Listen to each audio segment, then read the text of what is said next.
दूत गया बुलाने, इतने में सामने से जड़ भरत जी आ रहे थे, इन्हीं को पकड़ लिया। प्रेम से जड़ भरत जी चले आए और रहुगण की पालकी को कंधे पर रखकर चलने लगे।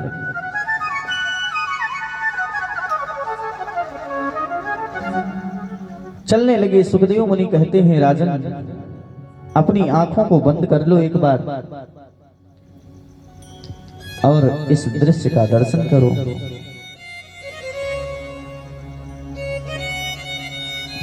इतना बड़ा ज्ञानी, ऐसा संत एक राजा की पालकी को कंधे पर रखकर चल रहा है। जड़ भरत जी का नियम था कि 5 हाथ जमीन आगे देख कर चलते थे कि कोई चींटी ना हो, कोई जीव ना हो, मेरे वजह से किसी की हत्या ना हो जाए। और नंगे पांव चलते थे। महात्मा जड़ भरत जी के पैरों के नीचे कोई चींटी आ गई एक बार, इतने में जड़ भरत जी उचके। जब उचके तो रहुगण की पालकी इधर उधर डोलने लगी। अब पालकी ले जाने वाला व्यक्ति जब उचके कूदेगा तो बैठने वाले की क्या हाल होगी।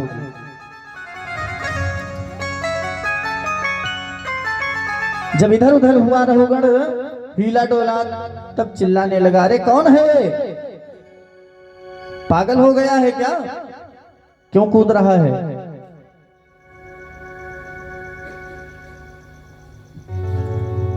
तीन कहार बोले, क्षमा करें भग महाराज, हम तो ठीक ही चला रहे हैं, लेकिन ये जो नया वाला आया है ना, ताजा मोटा सा, यही बार बार उछलता है। जड़ भरत जी एकदम चुप रहे। राजा बोले, क्यों, पहली बार आए हो क्या पालकी ढोने, ढंग से पालकी चलाओ नहीं तो समझ लेना। जड़ भरत जी ने कोई जवाब नहीं दिया। रास्ते में चलते चलते चलते चलते फिर एक जीव आ गया। फिर जैसे जड़ भरत जी उछले, इतने में रहुगण का सिर सीधे पालकी में लगा। ठा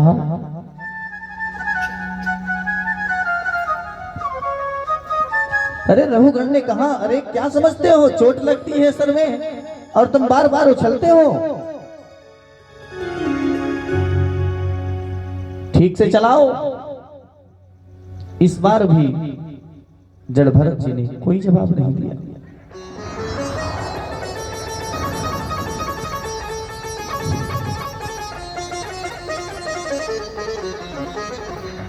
धीरे धीरे धीरे धीरे कुछ रास्ते तक और गए। इतने में फिर एक चींटी आ गई। अब की बार जैसे उछले हैं, इतने में रहुगण डांट कर बोलता है, अरे मुर्दे, तुम जिंदा ही मुर्दे के समान हो, इतने मोटे ताजे शरीर लेकर तुम्हें ठीक से पालकी नहीं चलाना आता, तुम तो 100 के बराबर हो।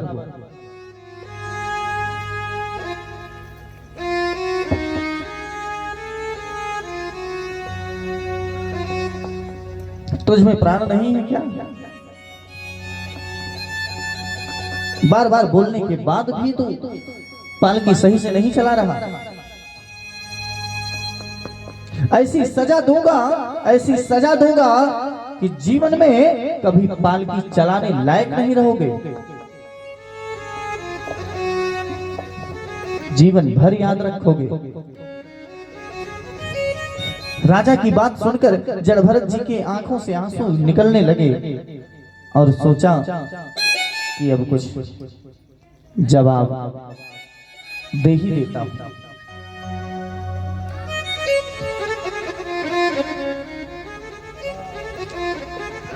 यदि मैं आज बोलता हूं तो लोग कहेंगे कि जड़ भरत जैसे ज्ञानी को कुछ समझाना चाहिए था रहुगण को, इसलिए मैं आज कुछ बोल दूंगा। कंधे पर पालकी थी, रख दिया।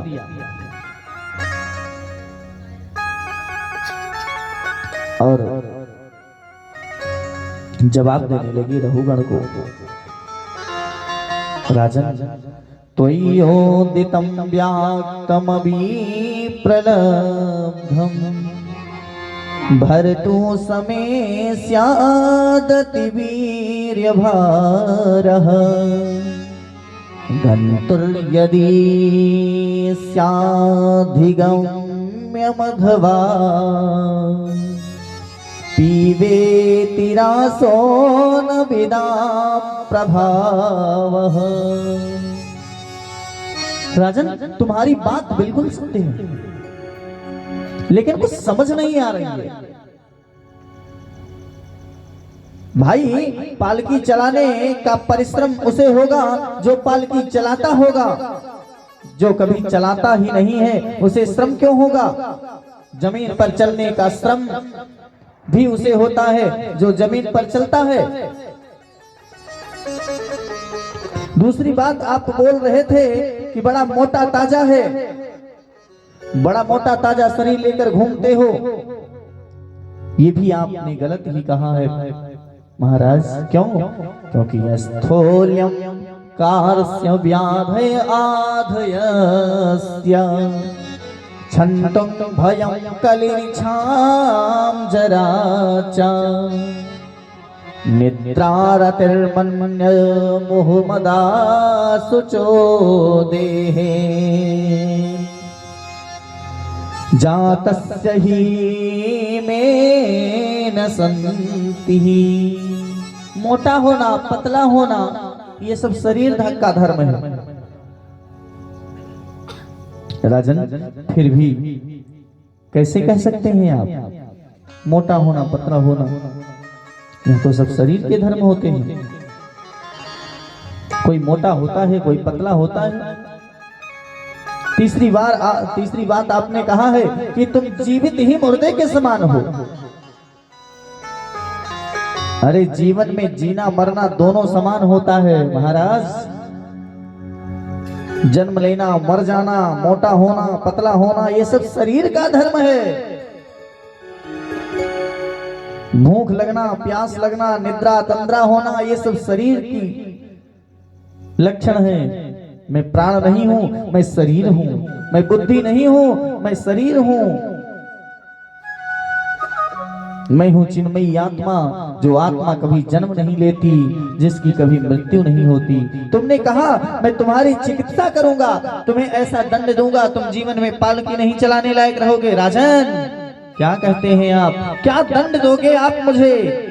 एक बात बताओ, गेहूं को पीसते पीसते आप मैदा बना सकते हैं, लेकिन मैदा को पीसते पीसते आप क्या बनाओगे?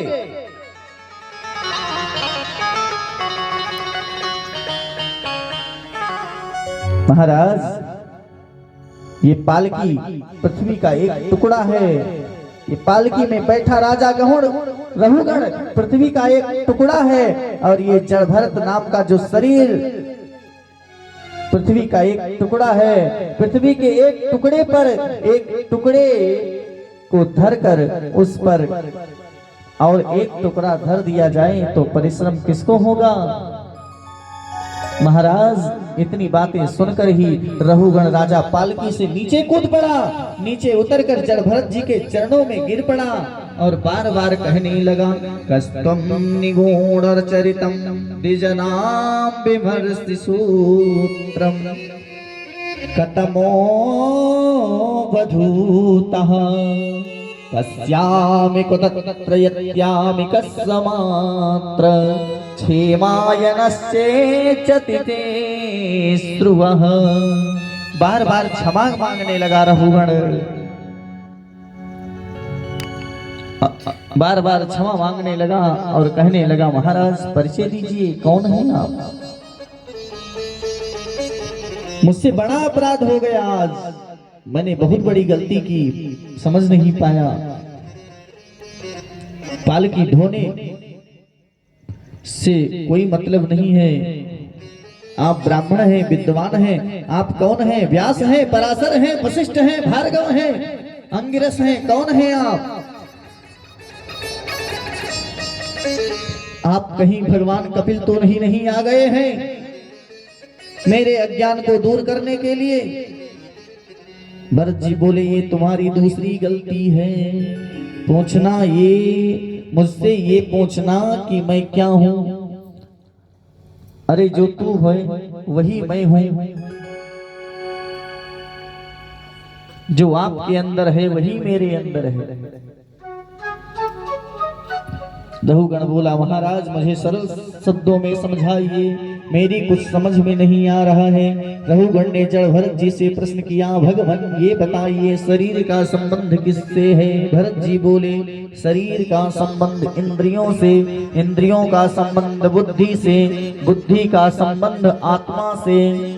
जड़ भरत जी ने रघुगण से कहा, जब ये संबंध हम सब चूल्हे पर बर्तन रखते हैं, बर्तन में पानी डालते हैं फिर चावल डालते हैं, तो अग्नि का संबंध से पहले चावल जल गर्म होता है, फिर चावल गर्म होता है, फिर उफान आती है, उबलने लगता है, फिर धीरे धीरे धीरे धीरे कर कर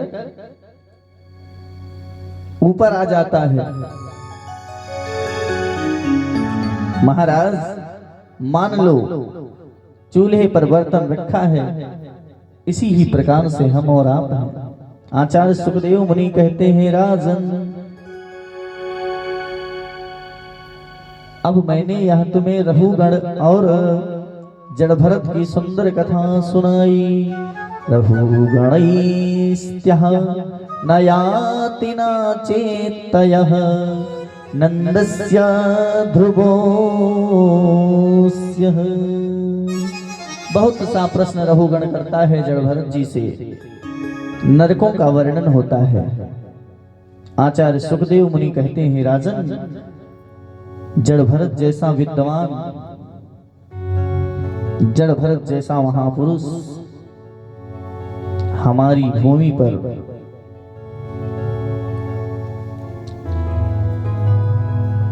विशेष करके ही है। इन्हीं जड़ भरत के नाम से मेरे देश का नाम भारत पड़ा था। हमारी भूमि पर 3 भरत हुए हैं, एक कैकेयी कुमार श्री भरत जी, दूसरे श्रीमद् भागवत के ज्ञानी जड़ भरत जी, और तीसरे दुष्यंत शकुंतला नंदन श्री भरत जी। इन तीनों भरत के नाम से मेरे देश का नाम भारत पड़ा है। राजन वैसे हमारे पृथ्वी पर 7 द्वीप हैं, लेकिन 7 द्वीपों में एक द्वीप सबसे श्रेष्ठ है, जम्बूद्वीप।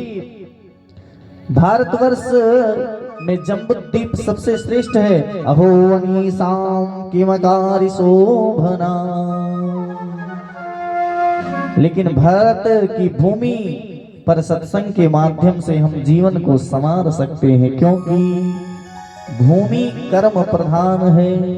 आप देखिए जितने भी भगवान जन्म लिए सब भारत में ही लिए हैं। कर्म प्रधान विश्व चिराखा, जो जस करई सो तस फल चाखा। कर्म प्रधान विश्व चिराखा, जो जस करई सो तस फल चाखा। परीक्षित जी कहते हैं, क्षमा करें गुरुदेव, ये नरक क्या है? नरक किसे कहते हैं? सुखदेव मुनि कहते हैं, राजन हमारी भूमि से 99,000 योजन दक्षिण में 99,000 योजन की ऊंचाई पर 28 प्रकार के नरक हैं। इसीलिए कोई अपना द्वार दक्षिण दिशा की तरफ नहीं करता।